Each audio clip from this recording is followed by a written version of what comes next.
Hey there, and welcome to the Aurelius Podcast. I'm Zach Naylor, co-founder and CEO here at Aurelius, and your host for the show.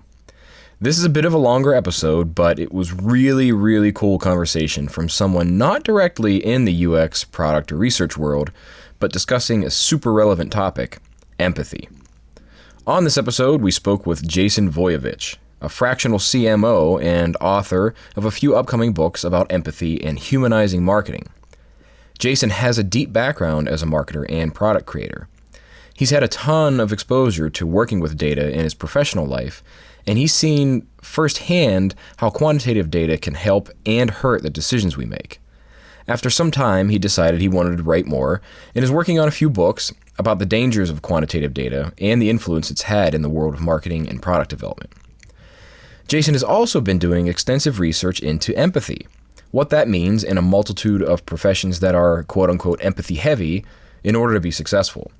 He spoke with us specifically around some examples of empathy in the world of nursing and healthcare, where he shared some pretty surprising findings that are very applicable to what we do as designers, researchers, and makers in the digital world.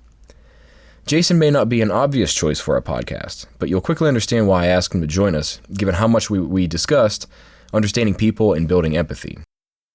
Of course, one of the biggest reasons we made Aurelius is to help you and your teams bring better customer understanding and empathy into everyday decisions.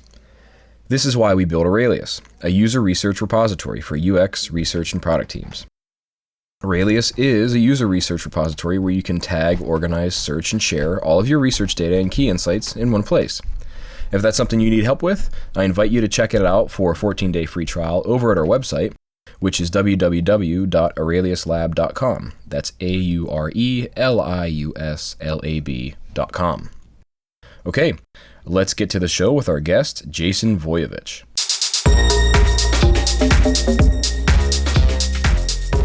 Welcome to Aurelius Podcast, episode 34 with Jason Voiovich. He's a fractional CMO and an author of several upcoming books about humanizing consumerism and the surrounding topics therein of marketing and product. Jason, welcome to the show. Hey, thanks. Appreciate it, Zach. Good to be here. Absolutely. We're excited to have you.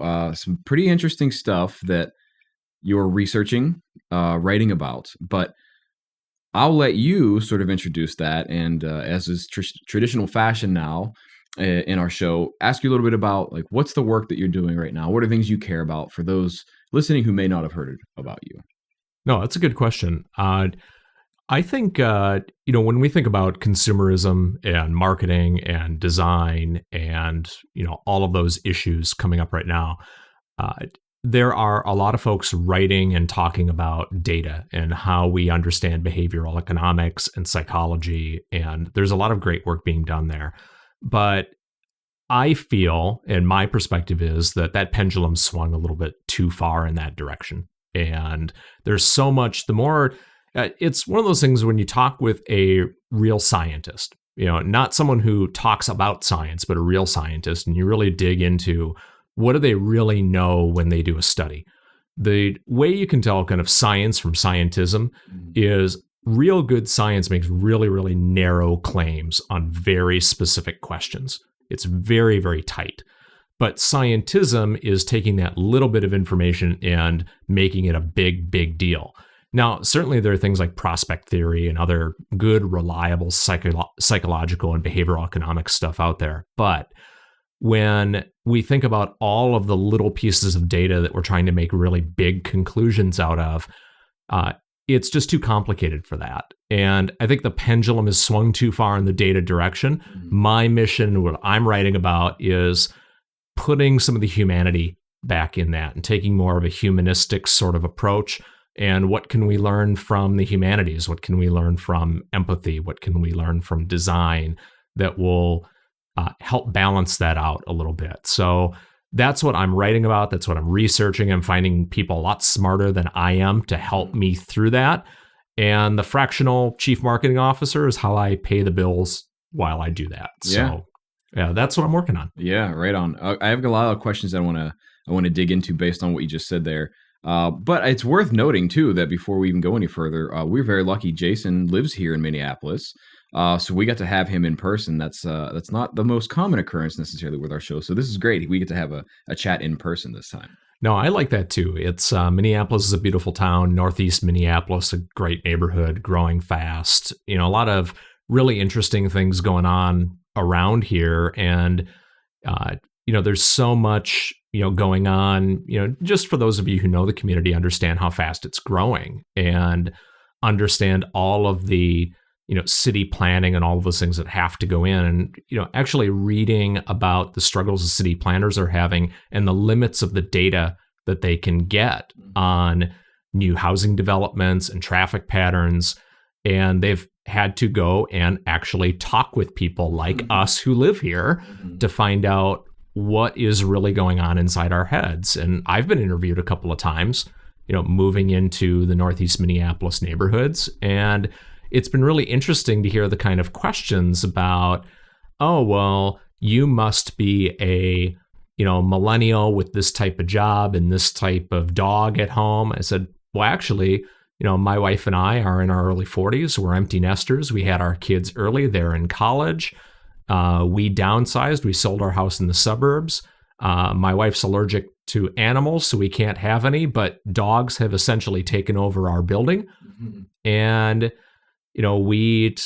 it's so different to get that kind of perspective. You have such a richer discussion when you actually get to know people, and you see them as individual people versus, statistics that fill a city planning grid. Yeah. So on that note, I want to go back to something you said sort of as part of your introduction, the work you're doing, the research you're doing, and the things you're interested in. There are two things that really jumped out at me. The first one is this idea of being scientific and scientism, which I believe you said. That's curious for me. I would love to hear more about what exactly that means. But I think that also wraps into question number two, which is it begs asking, well, why is this a problem? It might seem there's an obvious answer to that, but I suspect you have more to share. Why is it an issue that data is sort of driving a lot of the things that we do? Yeah, I think I'm not an anti-data guy. Anyone who knows me knows that usually for the fractional CMO work that I do and how clients and other agencies and people bring me into conversations usually is because of a data perspective. Usually it's to help understand something about what's going on and do the math, do the regression, do all of that analysis work. But what I discovered in doing all of that work is humbling. And anyone who works with data enough is humbled by it. You can't not be. The more you really know about it, the less you understand. And let me give you an example. Let's just take something simple like, website statistics or website visits.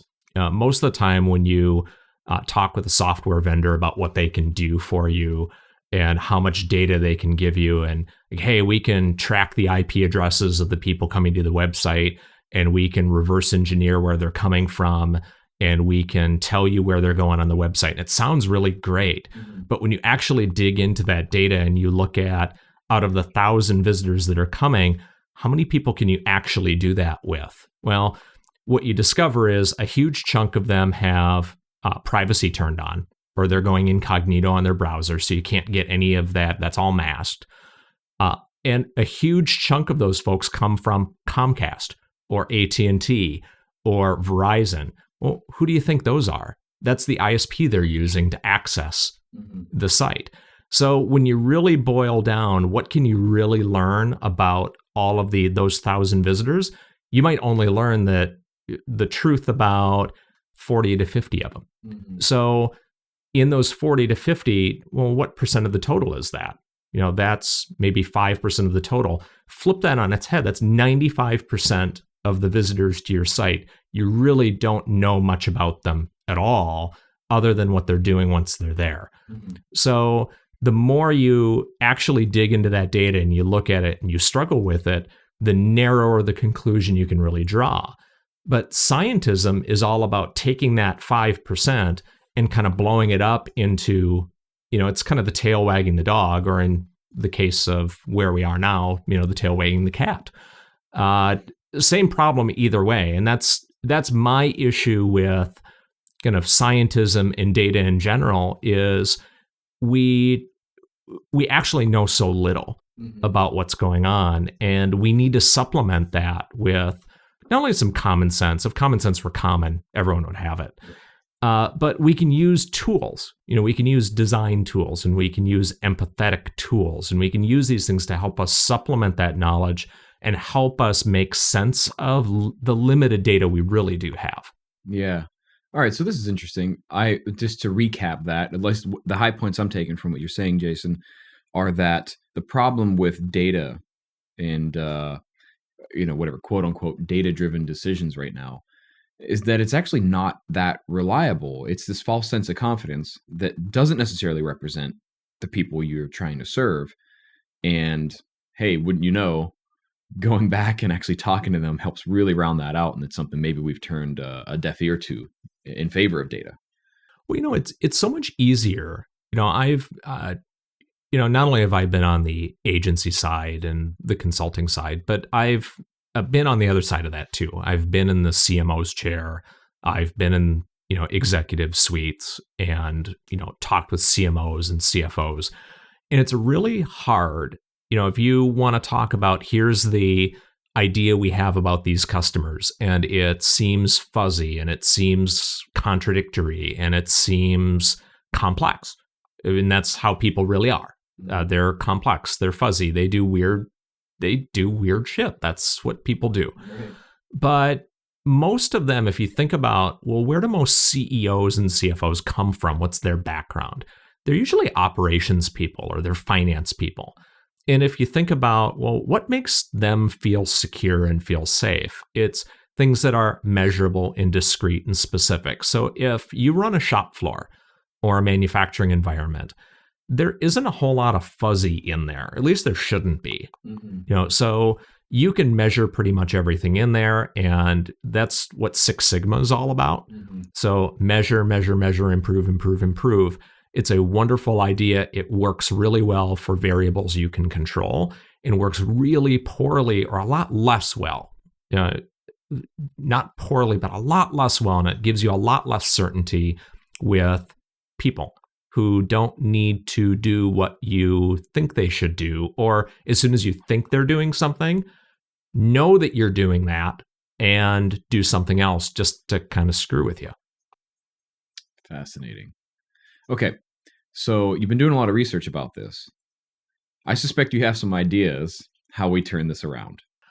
Yeah, I've learned a ton. It's like I said, if learning about data was humbling, learning about empathy and learning about how to be a humanist was even more humbling. One of the first threads that I went down was understanding, well, why is empathy, if empathy is the answer to that, and that's a way to help us, and as marketing folks and advertising people, and my whole family were designers, entrepreneurs, advertising folks, artists. So I've got a lot of training in this and a lot of kind of family experience. We're a very empathetic family. And I started to wonder, well, why is empathy such hard work? It is emotionally really, really hard work to see something honestly from another person's point of view, and to really, truly listen is a very active process. Not a passive one. And that's where people get listening wrong all the time. Listening is a lot harder than talking. So I thought, well, why is it hard work, and why are so many advertising people burning out and leaving? Why are so many designers burning out and leaving the field and doing something else? And, so I was researching, well, what fields really struggle with that? And I came across some research from Dr. Sherry Chesak at the Mayo Clinic. She is great, by the way. If you guys have the opportunity to meet her, she's the head of nursing clinical research at Mayo. She has been very generous with her time. She met with me a couple of years ago on a very, very cold January day. A very generous person. Exactly what you'd think of when you think of a nurse. Friendly, unassuming, and smarter than 8 of me put together. She found that nurses face the same problem. If you think about nurses, they are the ultimate in empathy. a designer or an advertising person is empathetic, sure, but we're trying to sell you something. That's our job. Right. Okay. But a nurse has to be 100% empathetic. It is completely about the other person because that's their job, to take care of someone. What they found out was they were finding the same burnout rate in first-year nursing students that we find in first-year advertising professionals. That about 1 in 4 nurses was leaving the field in the first year. And think about any profession like that. There's no way you can maintain that kind of burnout rate. Right. And what they found was it wasn't that they couldn't hack it, from a technical perspective. Nursing is my love and respect to all my advertising friends out there, but nursing is way more technically challenging than advertising and design. Sure. Come on. Yeah, it's medicine. There's too, right? The stakes are a bit higher as things go. as those go. I would not want someone slacking if I'm in a hospital bed. So it's technically very, very challenging, as you could probably guess. And if there are nurses listening, you already know this. But it wasn't that. What they found was what they weren't prepared for was the emotional work involved. That what would happen is they would begin to burn out. And burnout was really well documented for physicians. That when physicians burn out, they lose their ability to connect with other people. It manifests in arrogance, it manifests in all kinds of nasty stuff, and their performance actually decreases when that happens. But nurses, where a doctor's kind of coming in and out. I don't know if you've ever had to be in the hospital. I know I have. Doctor kind of comes in and out, 2-3 times a day. The nurse is in there all the time, maybe every 10 minutes, maybe constantly in ICU. It takes a huge toll emotionally for someone like that. And they were burning out, and Dr. Chesak wanted to figure out why and what to do about it. And what in the really short story is they learned is they needed, the same way they needed to train technical competency, they needed to train empathetic competency. And it wasn't about, well, how do I ask better questions about how do I take care of you better? What they found was you need to take care of yourself better. That's the crazy part about this, that empathy doesn't come from a place of caring about you. Empathy comes from a well of strength of taking care of yourself. And so they needed to train resiliency. And there's a ton of research and there's a lot of nuance in there that I am really glossing over and skipping over, that I'm sure she's pulling her hair out right now. But it is groundbreaking and wonderful work there. Really life-changing stuff. That's really, really interesting. And, as I mentioned to you a little bit before we started recording, I actually just recently gave a talk. There's a couple that I've been giving recently, and they both, in some form or fashion, touch pretty heavily on the idea of empathy because of the reasons you described. This is a big part of the work that we do. And interestingly enough, a lot of the examples and points that I make is not having empathy just for the people you make things for, but who you work with and for. And you're bringing yet another angle to this, which is really sort of like full circle for me, that caring for yourself is the means to doing or to being empathetic. How do you do that? What does that really mean? It's easy to say, I think, but I suspect people listening to this are going, well, okay, well then what do I do? Yeah, it's funny, and sometimes it's easier to think about that in terms of what happens when you don't. And I worked for product development firms and actually spent a fair amount of my professional career in product development in a number of capacities. And what I never really understood what the issue was when we were doing user interviews and we were doing ethnography and all of those great things that you're supposed to do. And that, frankly, I and probably a lot of the people listening to this are really well trained for. Okay. And what I could never get my head around was projection and substitution. And what that is when you are projecting your own thoughts and biases and insecurities and conclusions onto the person you're talking to. Because you can't, now a true designer, someone who's really well trained, is going to always keep asking questions and keep asking questions and keep asking questions, but that doesn't fix it. Okay, that doesn't, in the process of asking a question, you're making an assumption about what the answer might be, and the path of the question you take might do that. I worked on a medication adherence project, and it was about getting folks to take their medication. It's a huge problem. Anyone in the pharmacy business listening to this knows precisely what I'm talking about. But medication adherence rates for all different types of conditions are nowhere close to 100%. How many people take all the antibiotics in the bottle, even though they were told about 8 times before they left that they were supposed to take all of them? Most people don't. Well, in the process of developing this product and asking and answering the questions, when I would look at the transcripts, what I realized was the lines of questioning we were going down were pretty heavily influenced by the relationship that the interviewer had with her or his parents, and what that relationship was like, of helping them, like, what was your mom or dad's experience taking meds? And we can't separate ourselves from, there's no, it's kind of a scientific impossibility to, not change something that you are, that you're trying to measure. You can't take yourself out of it. But it's so easy to have, to kind of project our own thoughts, emotions, feelings onto the other person. And well, who could do that better than other folks? And what I learned was, in doing lots of the research after I talked with Dr. Chesak, was that folks who had better kind of resiliency and self-confidence and understood their own biases better and did a lot of that self-reflection and introspection were better able to recognize when they were doing that and could correct it. So, from her research really focuses on, she uses the aircraft metaphor.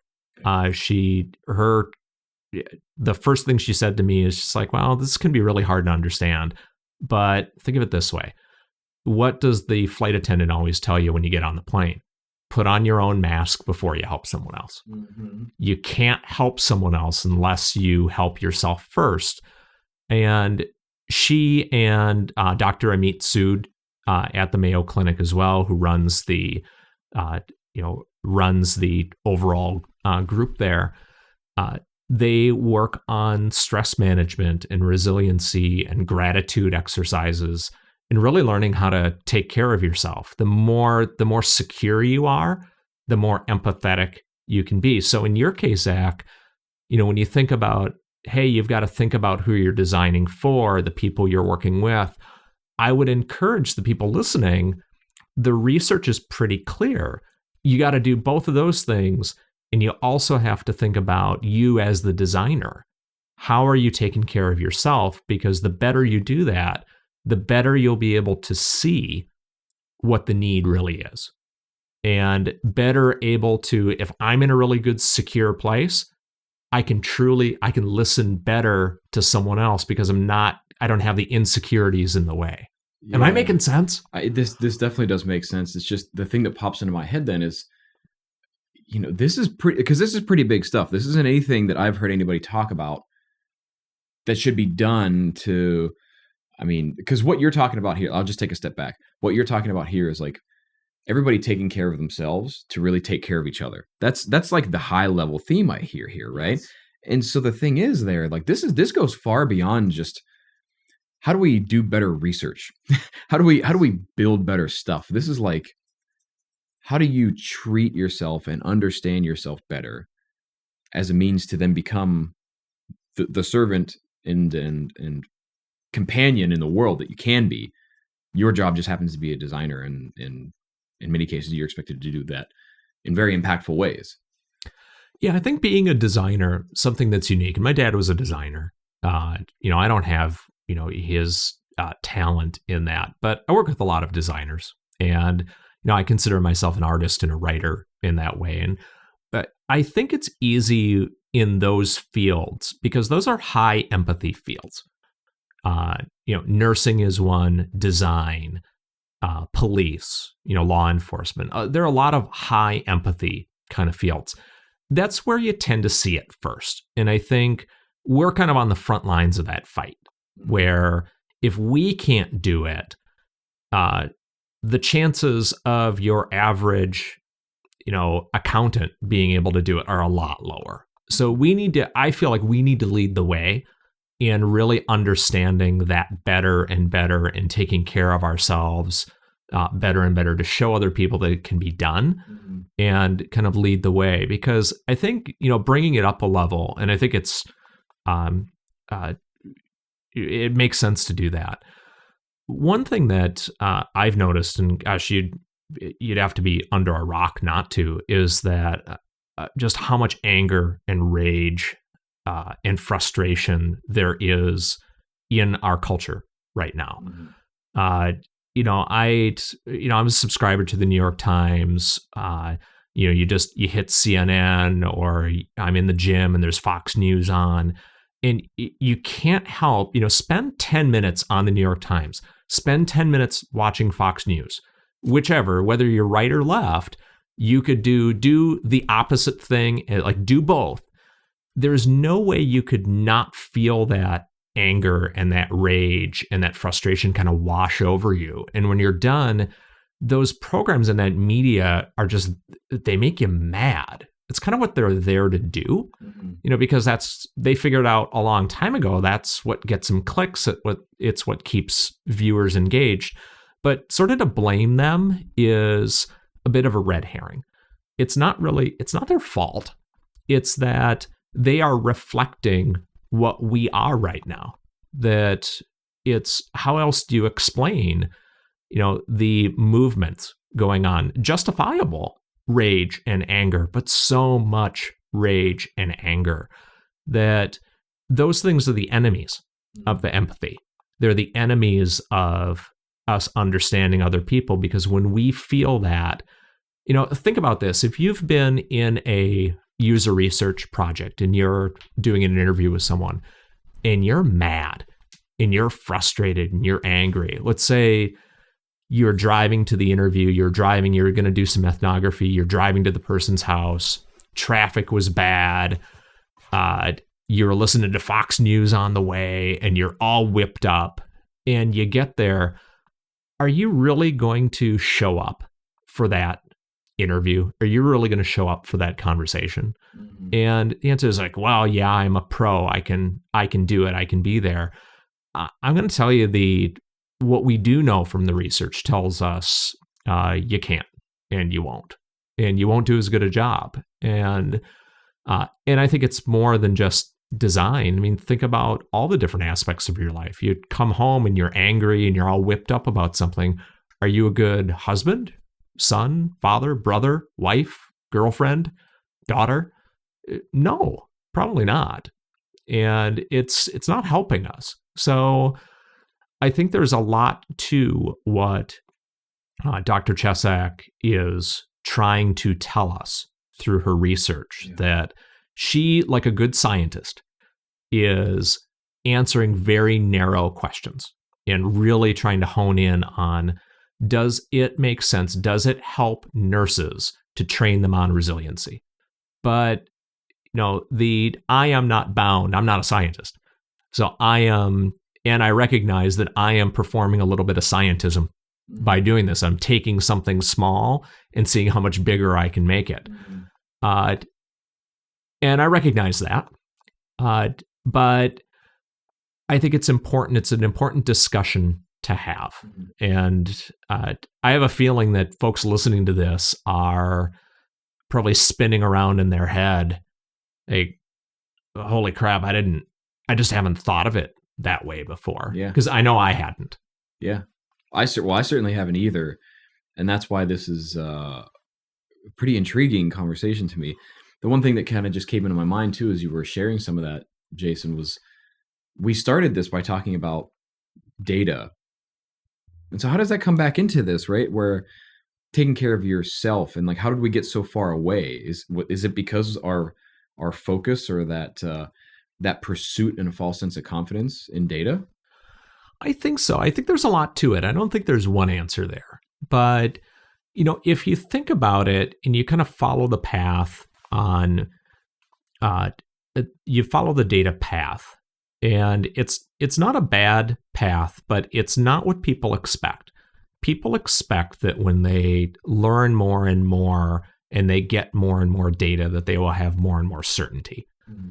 And that's a comforting thing. Most people want certainty in their lives. And many professions, marketing included, marketing has undergone in the past decade probably the biggest data-driven revolution of almost any field. If you are not well-versed in data analysis and statistics and quantitative reasoning, the chances of you having a career in marketing in the next 10 years are next to zero. You're just not going to be able to have one. That's not a bad thing, by the way. There's that old saying that, half of my advertising works, half of it doesn't. I just wish I knew which was which. Well, the data revolution said, if I just collect more and more data and I know more and more about it, I will understand the answer to that question better and better. Mm-hmm. And that because, if I don't know the answer to the question, it's because I failed from a data perspective, that there's something wrong with my approach if I can't measure ROI. There's an article on LinkedIn just today that I read on the way over here that said, something like 50% of marketing and communications people either cannot or will not measure ROI. So their CEOs are turning to purchasing, procurement, and finance to help them do that. Well, think about that. That sucks from a communicator or marketing and artist's point of view, that, okay, I must be failing at that. And I talk with a lot of marketing folks who admit privately to me that they really feel like they're failing at that. And it's not, I argue it's not their fault. It's just a matter of not really understanding the scientific process and the data-driven process, that the more you understand, or, the more data you collect, the less you may understand, not the more you might understand.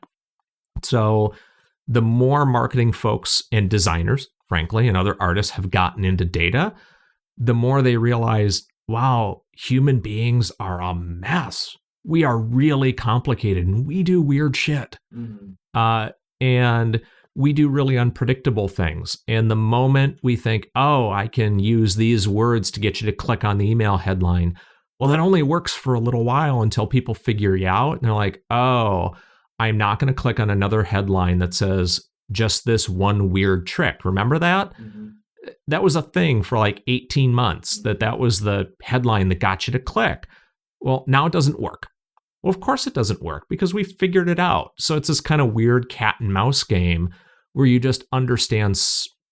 It's so hard to get to the point where you really understand all of the nuances of what makes people tick.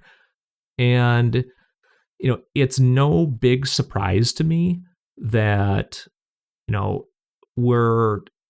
we don't have that same kind of self-confidence in our own skills that we did maybe 20 years ago. And maybe back then there was a bit of a false confidence that we thought we knew more than we did. Mm-hmm. And now the data pendulum has swung the other way. And now we are very aware of our own ignorance. Mm-hmm. And that's causing a bit of a crisis of confidence. And when you think about that, and people don't feel very secure about their skills and they're burning out, well, how can I empathize? Which is at the core of design. It's at the core of advertising. It's at the core of marketing, is empathy. If I feel less and less secure about what I'm doing and I don't feel good, Dr. Chesak's research would tell me I can't empathize with someone else. And it's a vicious cycle and it'll make it worse. So when I think about data, I think marketing folks, designers, artists need to get better at understanding what data is and what its limits are, and how to use it as a tool and not let it consume them. Kind of learn the same way that scientists learn. And I think they would do well for themselves not to talk with other software folks and other scientismists, but actually talk with real scientists and talk with them about, well, how do you handle the uncertainty? How do you handle how little you really know about something? And because, those folks, the hard scientists, have had hundreds of years to figure out, no, we build on knowledge slowly over time. It's okay. You got to accept the uncertainty. It doesn't mean you're not doing well. It just means your experiment failed. It's okay. You'll figure it out. You'll do it better next time. Yeah. I'm going to ask you what I personally think is a tough question. Those are the good ones. I think so. But before I do, I'll try to repackage everything you shared there. So data here is misunderstood. It does breed that false sense of confidence from a lack of understanding of its limits in some cases, right? Yes. Why does this matter? Why does it matter that this is happening? Why not just continue on business as usual? As you would advocate, we should bring empathy back more into this work. We should, I think of the way you put it, humanize the work that we do more. Why does that matter? Yeah, it's a good question. I think about that a lot in terms of, well, is the default position isn't the world better today than it was 10 years ago or 20 years ago? Isn't marketing better than it was then? And hasn't data made it so much better? And I think in some ways, perhaps, and in some ways, no, it really hasn't. It's kind of funny. I'll tell you a little story. My dad was a designer, a graphic artist. I think in the agency world, you'd pair a designer with a copywriter, and that was kind of the old, the team. He was a designer, and when I was a kid, he used to tell me kind of the pyramid rule in advertising. He said, 70% or he flipped it the other side. He started at the top, always started at the top. So 10% of all the advertising you would see is killer. It's awesome. It's very, very well done stuff. It's great, memorable, different, all of those things. The next 20% down on the pyramid it's professionally okay. A lot of store circulars you see, it doesn't have any mistakes in it. It's like you look at the Target ad, it's getting on Halloween, they got kids' costumes in there. Mm-hmm. Sure, you're not screwing that up. That's good. Mm-hmm. There are no spelling errors in there, at least most of the time. It's good. But he said 70% of all marketing and advertising, he said, in his word, he's like, it's just shit. Mm-hmm. It actually destroys value. It would be better off not done at all. It actually, it would have been better just to throw the money away than do that work because it's actually confusing people. It's not really good stuff. Fast forward to 2011, and I was at the U of M. I was in grad school, and I decided to do grad school late because I was so frustrated with, I didn't think I was getting any better at my career. So I decided I'm going to go to grad school. I'm at the University of Minnesota. It's the Strategic Communications program, probably the best advertising communications program in the country for folks like us. So I'm in there, and it was Dr. John Amey, retired now, fantastic guy. He drew a pyramid on the board, and he had 10% up at the top. That was good. 20% professionally okay. And then he had a better name than my dad for the bottom 70. He called it badvertising, which, come on, that's good. It's good advertising. Yeah, that's a damn good name right there. And usually I was kind of a talker in class, I drove him nuts, I'm sure, but I couldn't say anything for the rest of the class. I said, I heard that from my dad 30 years ago, when I was a little kid, and I'm hearing it again right now, 30 years later, and we're well into the data revolution now. How could it be that 70% of what we do, a majority, and you could quibble about the number. The number's not important. It just says the majority of what we're doing in marketing and advertising, and I think in design, in a lot of fields, is just crap. How is that possible? And I thought, well, with all this data, with all this stuff we're doing, we're measuring so much more, we're optimizing, we're doing all this stuff. It's not working on a whole. I mean, well, why not? Well, if it's kind of the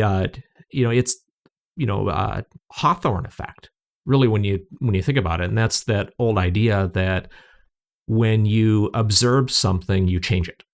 You cannot be an objective observer, and the more data we collect, we cannot collect data passively. By collecting data, we change the assumptions in the audience, and the audience becomes more sophisticated, and they become better. And it is a bit of a cat and mouse. Marketing and design and advertising do not exist outside of the context of, there's a relationship there between the communicator and the audience, and it's a symbiotic sort of relationship. So when I think about, well, okay, we've got a lot more data, and it's clearly not on the whole improving the overall quality of what's going on. Well, why does it matter?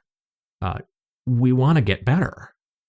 We want to, there's, from an economics perspective, there are huge inefficiencies in, when we think about design and we think about advertising, we think about marketing generally, the inefficiency inherent in missing with 70% of what we're doing is incalculable in terms of, the economic activity lost. So there's just kind of a dollars and cents way to look at the missed opportunity there. But I think about something a little bit different. There's an economic opportunity there, and that's a big deal. But when I think about the more we have focused on data in the past 10 years, and it could be correlation and not causation, but boy, when I think about how much we've ratcheted up the frustration and the anger and the rage and the self-doubt in that same amount of time, I have to think something's going on in terms of correlating those two things. That there's something about this kind of data-driven, fake news, clickbait sort of holes we're driving ourselves into that is not making things better, and we're less happy.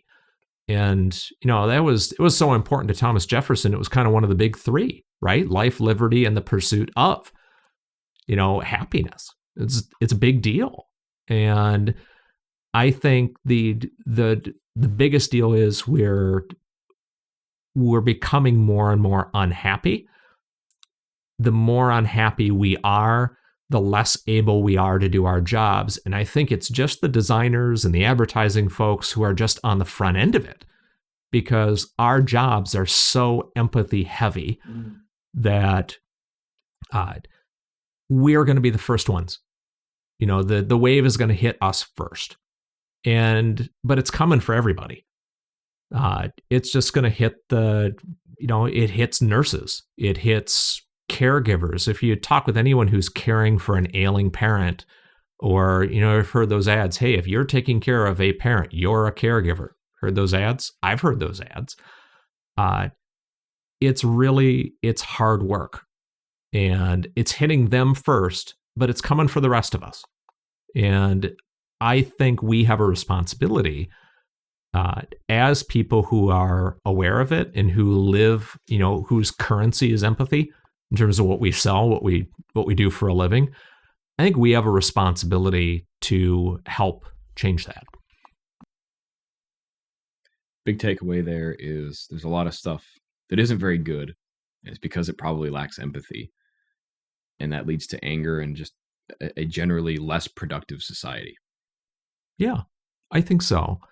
You know, it's tough. It is a big question, and you ask it be a really difficult question. Well, why does it really matter? And is it self-evident that we should strive for happiness? Is that really a big deal? And it's like, oh man, here's another designer or artist talking to us about how we need to be happy. We just need to get our work done, and hard work is its own reward, and all those sort of good things. And hard to argue with that. I can't quantify that for people, but I can quantify what the research in a very limited way is telling us is that when we're not happy and we don't come from a secure place, we are less able to empathize with others. The less we're able to empathize with others, the poorer our design, advertising, marketing, some nursing is. Those have real economic consequences, real life and death consequences when, the nurses and the doctors, the folks who study empathy in the clinical environment really know that, hey, they can measure how many people die because the doctor's burned out. That's quantifiable. So just because we haven't quantified the impact of anger and rage in the design community or in the marketing community doesn't mean it doesn't have a quantifiable impact in decreased product performance, decreased economic performance, increased defect rates in software.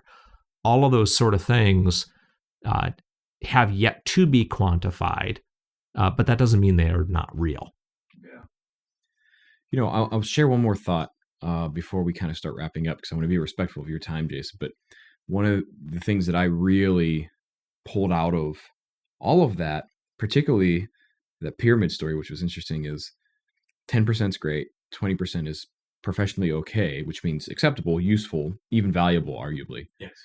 The other 70% is just shit, right? And it makes me wonder, I think there's a different view on it. Rather than saying, how do we improve that 70%? The flip side of that in my brain says, how do we just stop doing that 70%? Right? Like, and then all of a sudden, we're not actually chasing after something that's A, not worth pursuing, and then B, has no direct positive benefit to society or the work that we do. It's kind of a crazy thought. I hadn't really thought of it that way, but let me follow on that for a second. I want to do a yes and with you. Wonderful improv technique, by the way. Learn it, people. Okay, so yes and. What if we stopped doing that? Well, why wouldn't we stop doing that? And that's not quite a yes and. I understand. Don't send me emails. I think, and this circles back to data. And I hate to kind of rag on data. That's not the intent. But think about it. What does data require? What is kind of scientism and kind of this data focused? We're doing experimentation. We're doing, we're going to fail fast. We're going to throw a bunch of stuff at the wall. We're going to see what sticks. We're going to do all this stuff. So I'm going to run a pay-per-click campaign, and I'm going to try 50 variants of a particular, ad. Or I remember working on a project for a major retailer, and we did hundreds of variants on, online store. Where would you put a colored bar? What font would you use? All this stuff. And I thought to myself, when I heard you say, well, why don't we just stop doing the 70%? Well, the data approach, to this point has said, well, you can't stop doing that. That we need to just keep doing all this stuff. There's this bias for action and do, test, experiment. It's how you learn. You collect more, which means in advertising, design, marketing, you just got to keep doing stuff. And they do it in medicine too, by the way. And I just hadn't thought of it this way. I mean, how many tests are they running? How much stuff are they doing? And the other way to think about it is, can we just stop doing that? Boy, if we don't think it, like, boy, the chances of that working are really low. Why don't we stop doing that? Why don't we kind of take that back? And it's so antithetical to hear, right? I mean, especially in Western culture, that, hey, grandma's 89, she has dementia, she has months to live, and we could do these 20 tests that would tell us how to get her 3 more days of life. Maybe we should we do that? Is that the right thing to do? Those are really heavy, difficult questions when it's life and death, but I know the medical folks struggle with that. When you're in kind of product design or advertising, we don't typically deal with things quite like that. But, boy, should we not send another email blast? Should we not do another ad campaign? Is it just too much for people? Should we just stop doing the crap? But if I stop doing that, I won't have the data. And the data is giving me this certainty, but it's kind of like the Red Queen problem, right? I run faster and faster just to stay in the same place. Mm-hmm. And that's the part, no one likes being the hamster on the hamster wheel. You're not getting anywhere.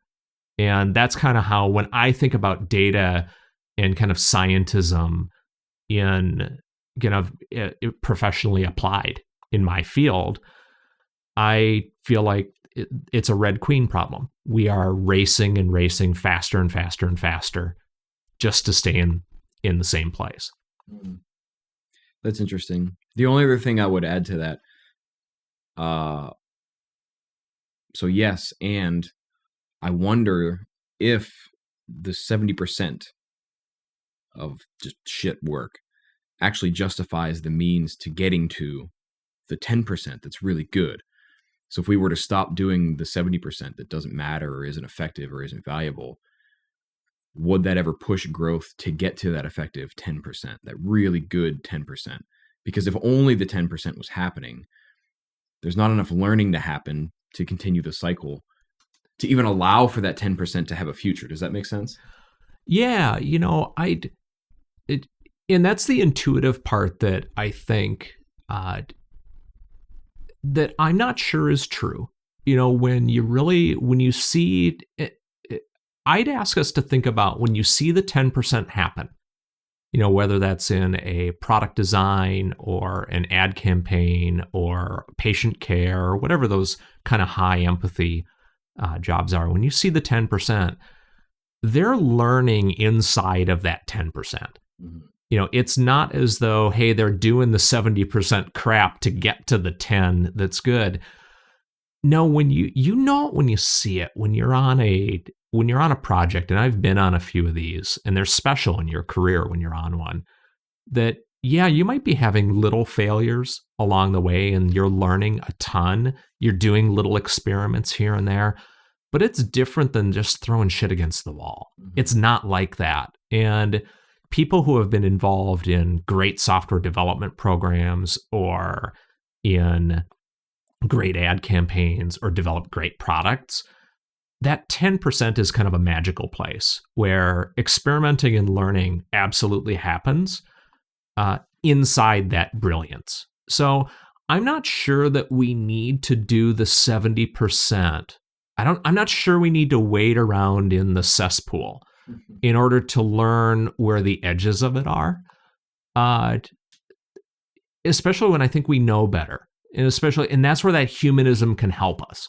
Where, yeah, if I had no empathy at all and I had no human skills on that side of the pendulum, and I had no idea where to start, then yeah, I probably have to shoot a whole bunch of bullets at the wall and hope something hits its target, because I don't know any better.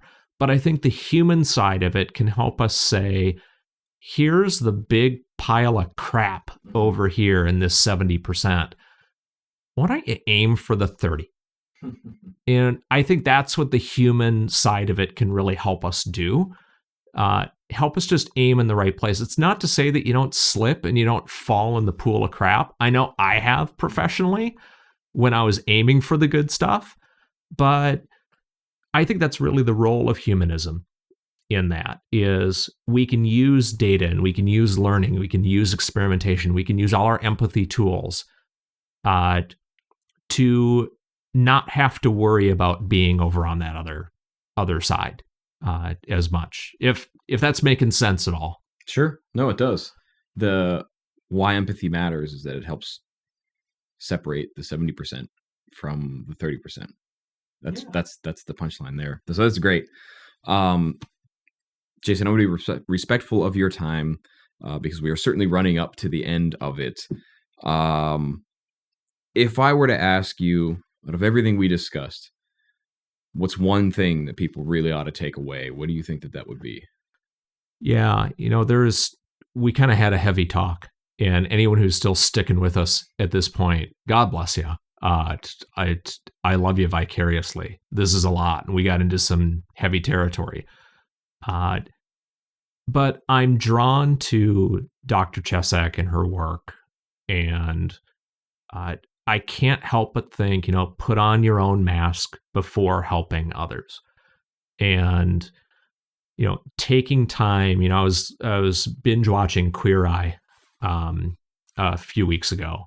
And it was Jonathan Van Ness, who incidentally went to Aveda a block away from my house, which, fun fact. And he said almost the same thing in a little bit of a different way. He said there's kind of a difference between vanity and self-care. And their whole show is about self-care, self-respect, self-dignity, so that you can show up for others. And when you think about the whole ethos of that show and why it's so different than other shows, almost every other show, is that they focus on self-care and self-love so that you can show up for your family, for your kids, for your spouse, and you can do what you have to do for them. And then there's a difference between that and vanity, because people think, oh, if I'm taking care of myself, that means it's vanity. Like, no, there's a difference between that. And that's precisely what Dr. Chesak was talking about and researching on. So when I think about what I hope you do, what I hope people take away from this is the next time you're on an airplane and you hear put on your own mask before you help someone else, you think about it a little differently. Mm-hmm. And you take a few minutes to take care of yourself and do something that recharges you, because you will do better no matter what your career is. That's awesome. Jason, where can folks find you or learn more about the work that you're doing and maybe keep up? Is there anything you want to share for folks listening today? Well, two big things. Thank you, by the way. Number one, as I talk with publishers are really interested in the size of my platform and how many people are connected to me and all of these things. So please connect with me on LinkedIn. I'm easy to find. It'll be linked from this podcast. That won't be hard. And if you are so inclined from there and you want to read about, go deeper in any of these different topics or other topics that are kind of related and tangential to this, at jasonvoiovich.com, which will also be linked, you can go to my blog. It's a pretty blog. It has a really nice WordPress theme. I really like it. It's very visual. And you can kind of dig in and you can read all about just different topics that surround this. And you can sign up for emails. And my last email, I talked about how animals are surprisingly intelligent and how animals could be the next consumers in a consumer economy. It's kind of a crazy off-the-wall idea that we can teach crows how to create their own crow economy. It's not as far-fetched as you think. It's a blast. It's a lot of fun. And if you sign up for my emails, you get really weird, random thoughts like that about every month or so. So what you're saying is nowhere near the level of weight what we covered in our chat today. No, not at all. And we can, last thing. So if you're with us this far, you'll get some fun at the end. You say, well, how do we know that animals could be consumers? and this is just kind of a fun sidebar. What happens in Southeast Asia and some of the temples today, where monkeys have figured out how to exchange things of value that they steal from people for food they like. So they'll steal your glasses, they'll steal your camera, and they will exchange them. You have to give them, candy bars or chips. And if you give them something, you try to give them a piece of fruit, they'll throw the fruit back at you because they know you've got candy bars. Some of the monkeys have learned how to find change on the floor and figured out how the vending machines worked. So in one experiment, and this is a famous one, you can Google this one, they taught a group of rhesus monkeys, I believe, the value of money, and they had the monkeys in their cages and they taught them, they gave them coins and kind of associated the coins with food and with value. Well, they had to shut down the experiment because it got freaky in a hurry. And the monkeys figured out the second oldest profession within a month. And what I found funny was like, we had to shut down the experiment. And I actually read the notes, and they didn't shut it down immediately. They kind of let it be freaky for a little while to collect that data. And that's how you know that researchers are kind of fun people. So that's maybe the other takeaway is meet a scientist and talk with them. They're probably a whole lot of fun. Oh, man. Yeah, let me tell you what, that was a real gem if you have made it this far. Jason, thank you very much for taking your time and having this conversation with us today. You're welcome. Thank you very much, Zach. I appreciate it. Definitely. All right, everybody, we will see you next time. If you enjoyed this episode, consider leaving us a rating on iTunes or wherever it is that you listen to our podcast. And also, you can fill out our podcast survey, where you can let us know if someone awesome that we should have on the show, and even tell us about the things you would want to hear about, topics that are interesting for you. You can check that out in the show notes or on our website. Thanks for listening to the Aurelius Podcast, the show where we talk with brilliant minds about user research, UX design, and building great products that meet the needs of real people and what you learned about them. Aurelius is a user research and insights tool for design and product teams. Aurelius helps you add, tag, organize, search, and share all of your user research notes and customer feedback insights to figure out what you learned faster and easier than ever before, so you can make awesome designs, products, and features. Check us out for a free trial at aureliuslab.com. That is AURELIUSLAB.com. Or find us on Twitter at AureliusLab. We'll see you next time.